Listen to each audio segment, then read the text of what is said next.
Hey everyone, welcome back to the show.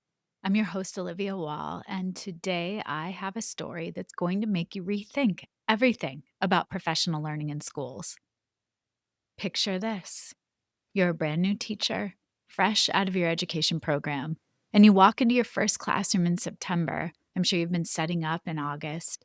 You've got your lesson plans, your enthusiasm, and absolutely no idea how to start the school year. Why?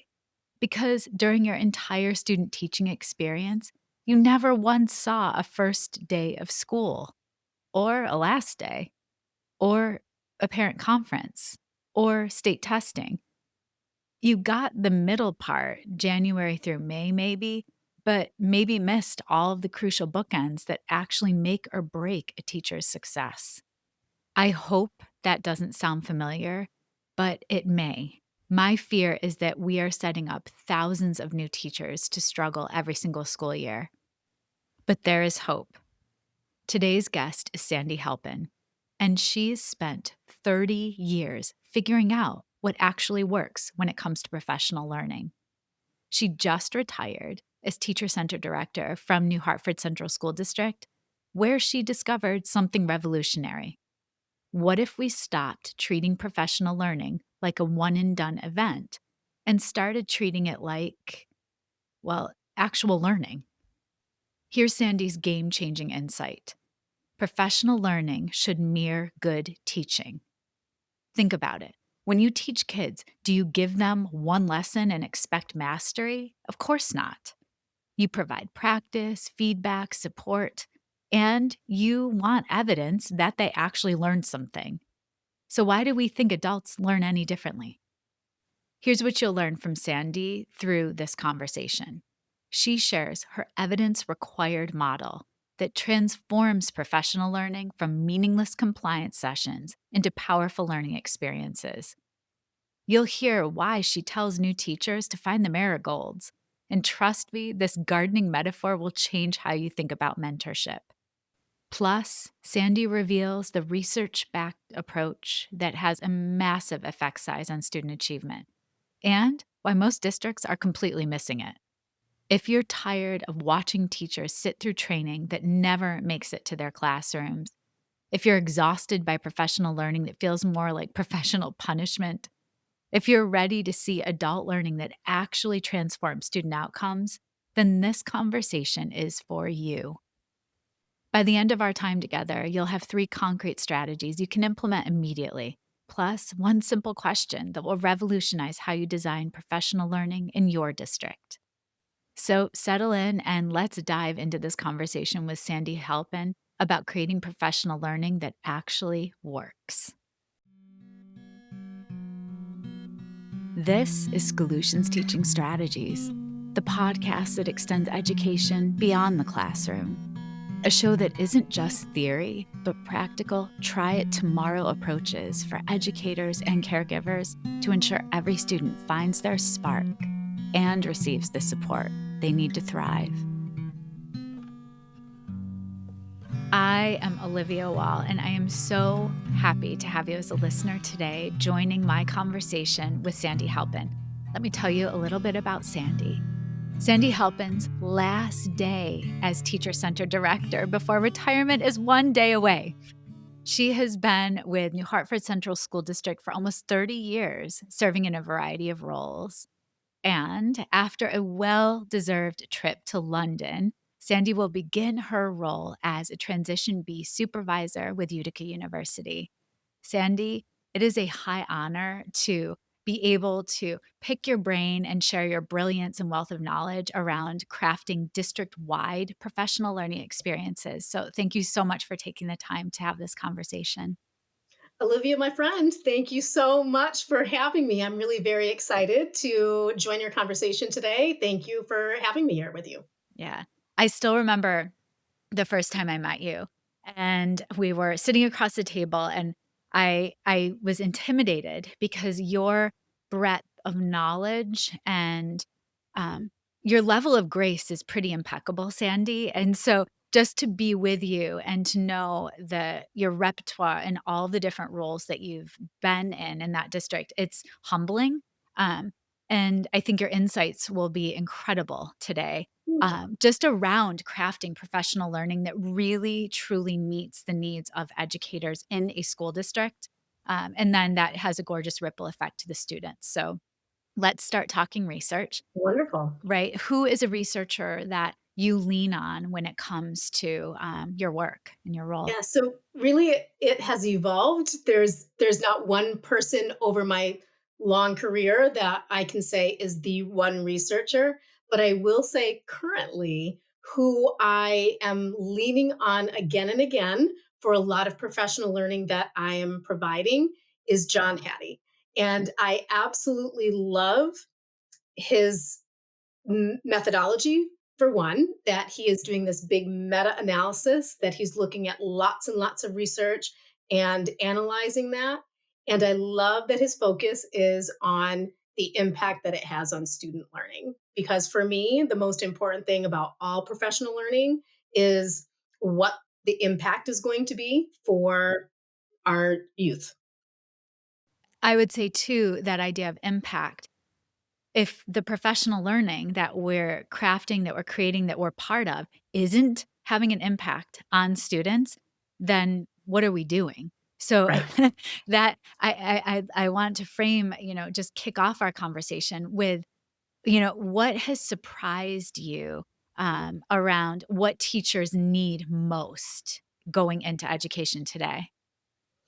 Yes, so it's been a weird time for education. As you know, Olivia, you kindred spirits, lifelong learners who have looked at the big scope and breadth of education for a long period of time. And one thing that happens in education is that we sometimes our big systems move slowly, and as researchers are putting things out, a lot of the teacher prep programs cannot move quickly enough Yeah. to adopt those changes into their teacher prep. There's also in this time period a lot of other really challenging things happening in the big world politically and socially and economically, and those pressures um, are not always clear while you're a student in a teacher prep program. Yeah. And the teacher prep programs have a really hard time, understandably, making that um, visible for their students, like helping them to understand what that's going to feel like. I think one of the big things right now, and this is probably true of all history of teacher prep programs, is that there's a lot of theory and not enough practice. And and there's a challenge of time and money, and so I understand that they only have a certain amount of time and they have to prepare students in many different ways. But what I find is that many teacher prep programs, if you're doing a student teaching program, and you mentioned that I'm going to be doing that transition B for Right. Utica University, which I'm totally excited about, but these are young people who have not done any student teaching. They're going right into hired positions and taking classes concurrently Oh, in wow. school districts. So they have not had any student teaching experience. Wow. But even in the more traditional route, I feel that when I was in a teacher prep program, I was in from about middle of January till beginning of May. I never saw a beginning of a school year. I never saw an end of a school year. So true. Regents exams. There were so many things that I needed to do on that first day of school that I just hadn't actually seen or practiced. So you're just bringing something up. I don't know how. This really hasn't occurred to me because I did student teach, but it is rare that in student teaching it's happening at the beginning of a school year. Right. You're coming in later. And so there's a gap you're illuminating for us right there that and this is something I appreciate so much. You taught me multiple things in our lives together when I was also working with New Hartford. And one of the pieces and layers is you support new teachers.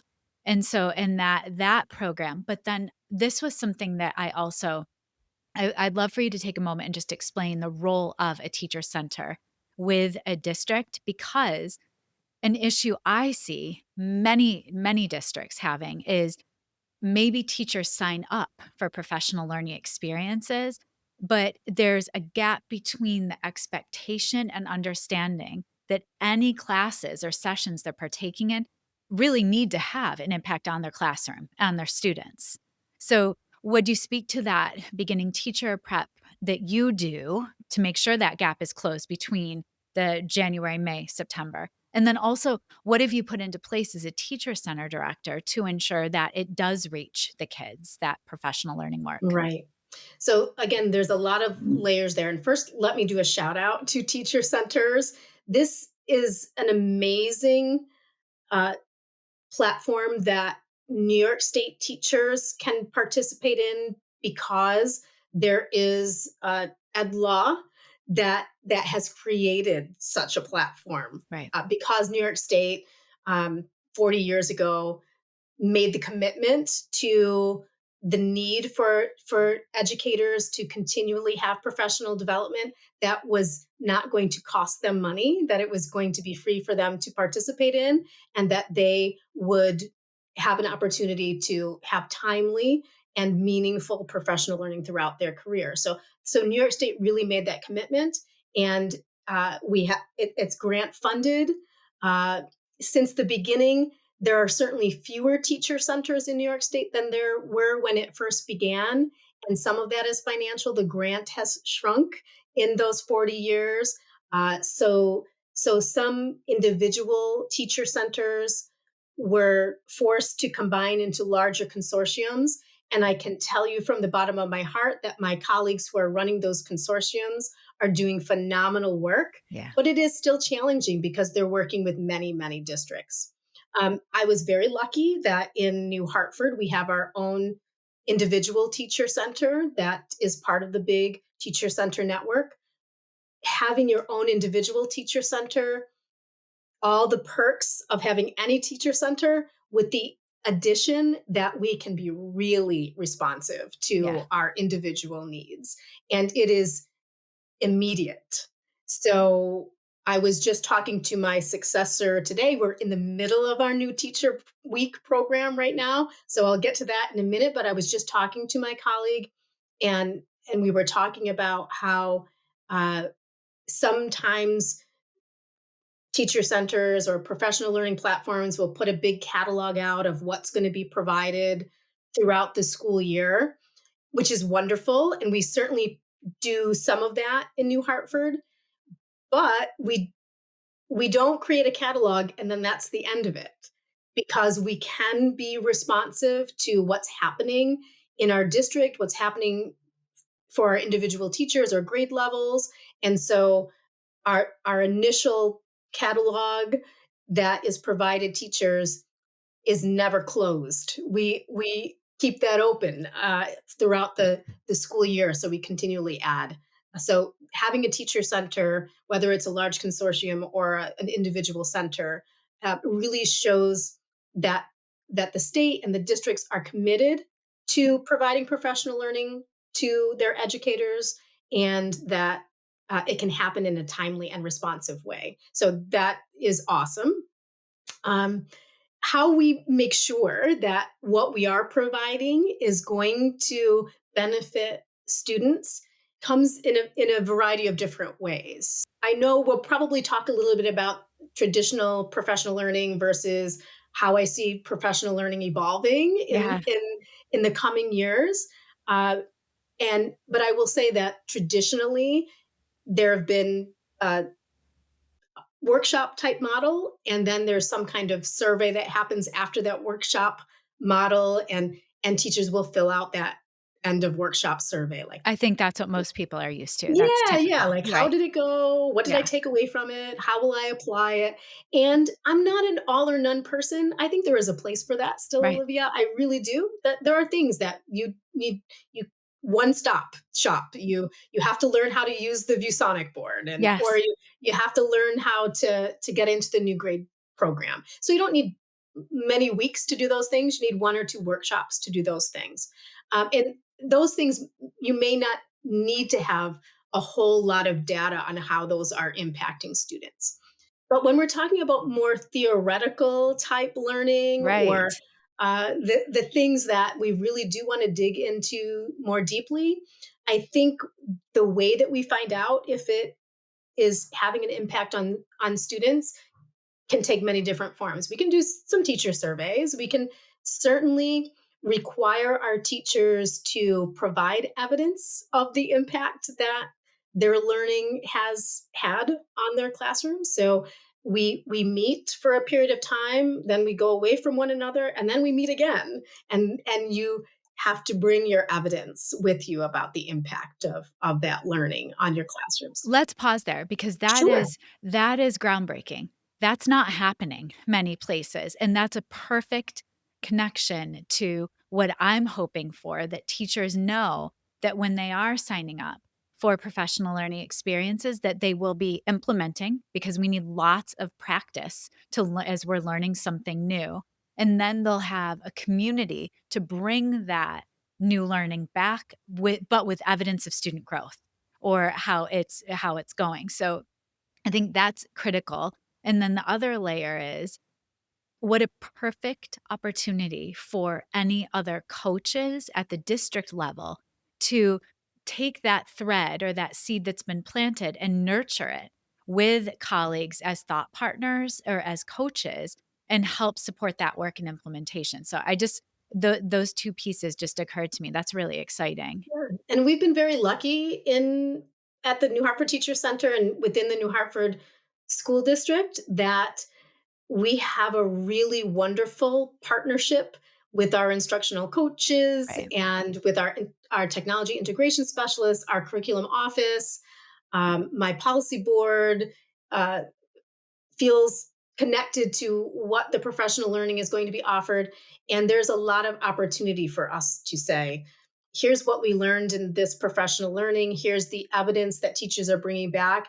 And to add to that, I think we should be asking our students more and more about the impact of what their teachers are doing. I love it. Let's hear it from them, how their learning experience is impacting them. So gathering that information from students and from teachers and then sharing it among the people who are providing the professional learning, giving the pieces that belong to each of those providers, Yeah. so that we're not replicating things where it doesn't need to be replicating, Mhm. and we're using our skills in the best way, the most efficient way, and most effective way. Yeah. I think that that is so powerful. And I also then think to like in the mission statement, when you go to the New Hartford website and that page, you also speak to the most current skills. And Right. so if I'm sitting there reading that, I'm thinking, how are you, selecting the professional learning offerings that I love that you're responsive, but how are you curating the offerings that teachers see in that catalog? So one thing I will say is that because I'm part of the large New York State Teacher Center network, and my successor will also be within that network, that provides a lot of great minds Okay. who are researching and gathering data and reading and hearing from their participants and their school districts and when we come together, and we do frequently, we try not to be isolated. We help each other out a lot in the teacher center network. So having that humongous network of people who are keeping a pulse on what is new, that has been incredibly helpful. I will also say, and this is a plug for Jen David Lang, her main idea platform where she is giving the books that are most impactful Huge. out. Woo, like I can't even tell you how many times I have gone to that well Yes. and gotten great ideas. Yeah. So she's an amazing source for providing information that is timely and the skills that are necessary for our educators today. What I also really appreciate about you as a person is that idea of parallel pedagogy or parallel practice, that you believe, like I do, that anything we are experiencing as adult learners should be able to be replicated at the student level. And I'm wondering, just out of curiosity, was there ever a professional learning experience that you were you crafted and you just realized this isn't going well. We need to pivot. Because I think, we in these conversations we try to highlight positive and so people can leave feeling inspired, but I also want to acknowledge reality because not all professional learning goes well. So is there a story you can share? I can, and this is a story that is, upon reflection, is I I put the total blame on myself, and I am not saying that to beat myself up. It's just as a result of true reflection. Yeah. One of the areas people were asking for to have more professional learning was working with students whose English is a second language. Mhm. So, and there is a requirement in New York State for us to provide professional learning. So I said, looked for things for people to participate in. There wasn't a whole lot out there to provide for our teachers. So I had looked up what are some good books, and there were some great books. So I said, Right. I can do this. I'm going to do it. So I'm going to read the book, and then I'm going to provide some professional learning for teachers. And it didn't go well because I am not an expert in English language learners. I am not. And I tried my best and I read the book, but reading the book is not a replacement Yeah. for having true life experience and expertise in that area. So it felt inauthentic and not totally helpful to the people that were participants in that Yeah. professional learning. And I it was a great reminder for me to say I should not be the sage on the stage for all things. And the motto of teacher centers in New York State is for teachers by teachers.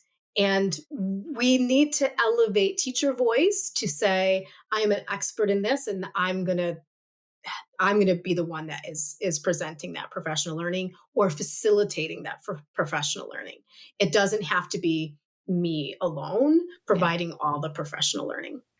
I think that's huge because, some catchphrases or terms that are very popular over the last few years, professional capital, collective efficacy. And so that idea of professional capital, what's the knowledge base in our district or our area that we can capitalize upon? What's social? Where are the relationships? And then decisional capital. How are we intentionally elevating the expertise that each adult or each teacher and students have in our district? And that's such a great example that it doesn't have to be you as the director, it doesn't have to be a coach. Like true professional learning at every layer of a system should be driven by student needs and then grow from there. And that's something I've always valued in our relationship because our belief is we're not selling you anything. We want a shared commitment and a vision that we've co-created, um, and so I think that's something that really matters, and I often think if I had a magic wand, what problem I would try to fix or solve for teachers today, what would you try to fix or solve for teachers? Well, and I think there's a lot of things that would make teacher lives easier. Um, but what's touching me today, and so I'm going to say this today because I believe in being authentic of where I am right in this moment. And we've just had this very, very bad news about another school shooting in Minnesota. And if I could wave a magic wand, it would be to remove the fear Yeah, that many teachers and students come to school with every single day. To me, it's heartbreaking that our children and our teachers who devote their whole selves to their job have to be afraid yeah, to be in school buildings, which should be a place of love and acceptance and safety and learning and just a place that is supportive of everybody. And unfortunately, in in our world right now, many students and many teachers, there's always a layer of fear around being a teacher and being a student in American schools today. So that's, to be truly authentic, that's where my mind is right now and my heart is right now, because that is in the news today. It occurred to me when I saw that headline once again, because this is a regular occurrence, which is terrifying, that um, the fear that not just I used to feel with my kids in middle and high school, but now having a son that's off at college, it's also that disconnect or not being able to just like get in touch. And so I think that's something too that in New York State right now that parents are being asked or caregivers are being asked to not have kids with devices. Right. And so when a situation like that happens, it's going to be so critical because that situation will happen again. We know it, unfortunately, that schools are thinking that have already thought through the protocol for getting in touch with caregivers. Right. So, in an emergency situation, they have access to their children to have some knowledge of what's happening. Yeah. And I would say too, knowing everything you know and where you are, your last day before retirement is tomorrow, and I'd be so interested to hear from you. What skills do you think our teachers need within the next 5 years? What do you think is going to be critical when it comes to professional learning? So you mentioned collective efficacy, and I mentioned John Hattie as my researcher at the beginning of our talk today. And John Hattie talks about effect size, and collective efficacy has a humongous effect size. It's One of the 1.4, if I top. remember correctly. It is one of the most impactful things that can happen in a school system for student achievement. Right. So in my mind, and this threads through everything that we've talked about Yeah. today, Olivia. What can teacher prep programs do better? What can we do as a new teacher mentors? What can we do better? Is to help teachers understand that we do not have to work in a silo. We are we can and should be partnering, collaborating, cooperating every day, all day. Yeah. All students are our students. And it doesn't matter if they sit in our room in this year or next year.